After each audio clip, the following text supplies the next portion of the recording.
Hi, my name is Tanya and welcome to my small backyard vegetable garden here in central Victoria. On a recent trip to the op shop, I had a lucky find. I found this terracotta vase. It was $6 and I brought it home, filled it with water, sat it here in this tray of cocoa fiber where I have all my seedlings sitting, and it is doing a great job keeping that nice and damp through this hot weather. These resown cosmos have germinated extremely fast at $7 for a punnet of 6 plants at Bunnings. So happy about this. Definitely worth the effort sowing these seeds. I did go ahead and buy 2 punnets of cucumbers, a punnet of long sweet yellow capsicums, 1 punnet of the cucumbers I'm keeping, and the other 2 punnets will be going to the primary school to be planted up in their greenhouse.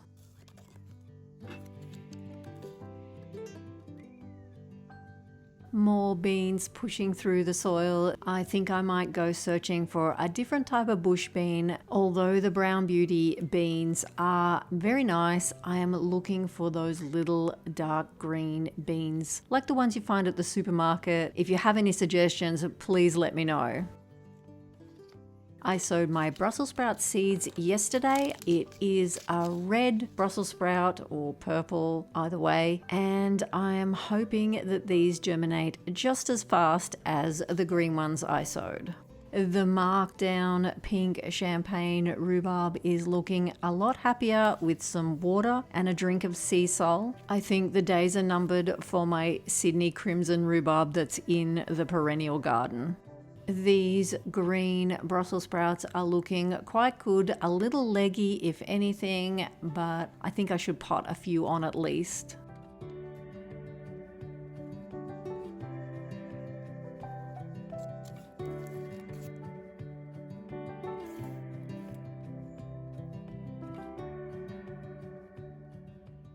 I have a few little tiny potatoes that I dug out of my tubs back a couple of weeks ago. I thought I might plant them in these pots and hopefully, maybe, grow them into seed potatoes for later in autumn. I planted my leftover squash and zucchini along here because these self-seeded here and they look pretty happy.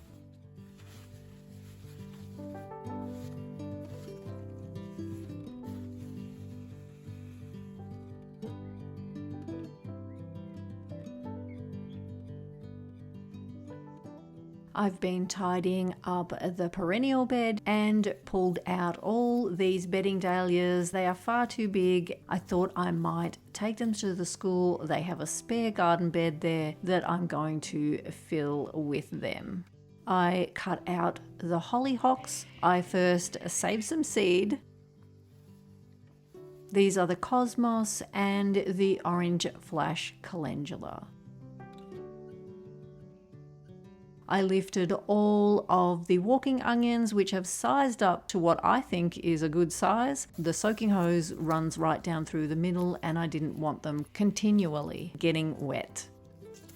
I'm picking lots of rhubarb. It is such a joy to be picking red stalks of rhubarb. This is my favorite penstemon, which I took cuttings of back a couple of months ago.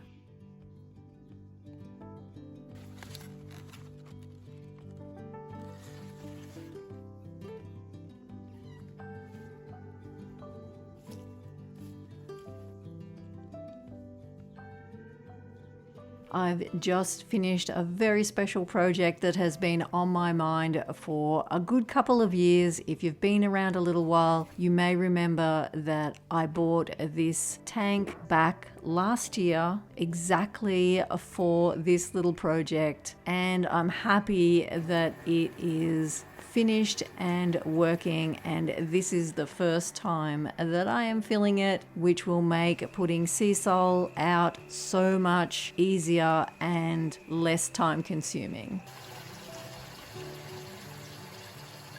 Not to mention just the joy it brings me by reusing all these vintage objects, tap included.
I definitely need to prune some leaves off the squash, the zucchini, the pumpkins, and the tromboncino. They are just going crazy in this bed.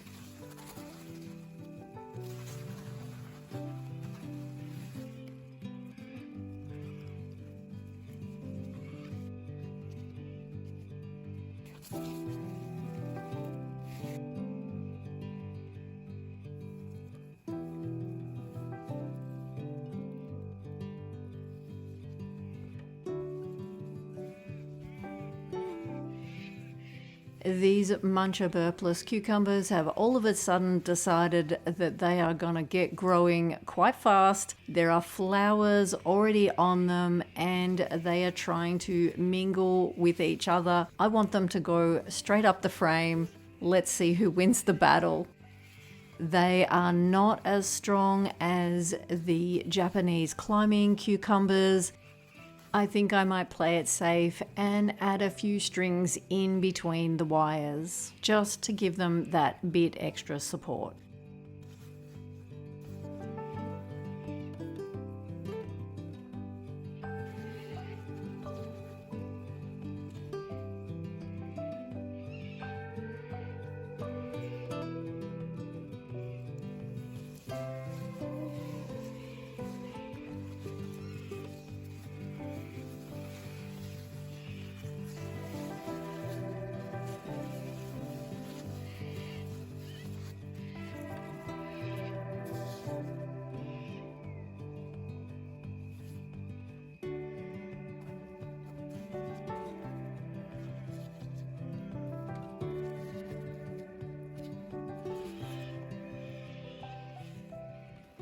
Our warmer days have really moved the watermelon along. These are the Blacktail Mountain.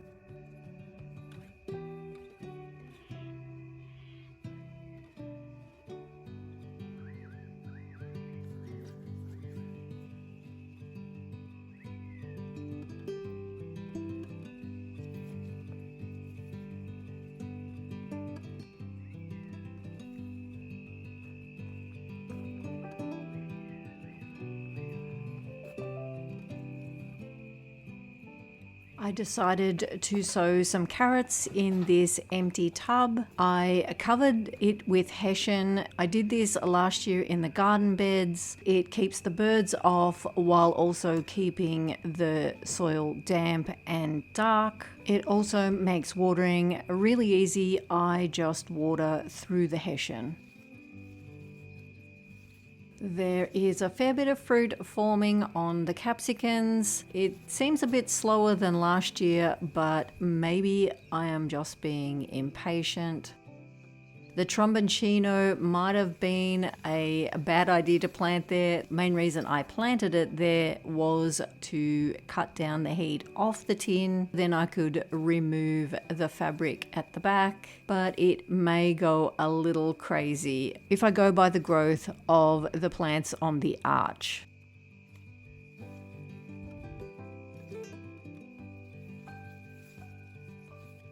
The fruit is a little further advanced on the overwintered capsicums, but this capsicum Delight is not doing too bad, seeing it's only a young plant. The variegated foliage on the candy cane is very pretty,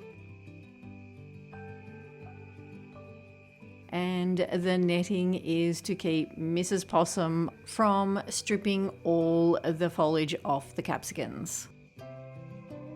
Due to our very cool spring and slow start to summer, the tomatoes are very behind. I would say 3 to 4 weeks, where I am not even getting these Romas in the ground early has bought me ripe fruit before Christmas, which is what I would normally be picking. It doesn't seem to have made much difference other than to have bushier plants, which is quite sad. I am hoping that we have a warm start to autumn, which will give everything a chance to ripen and mature.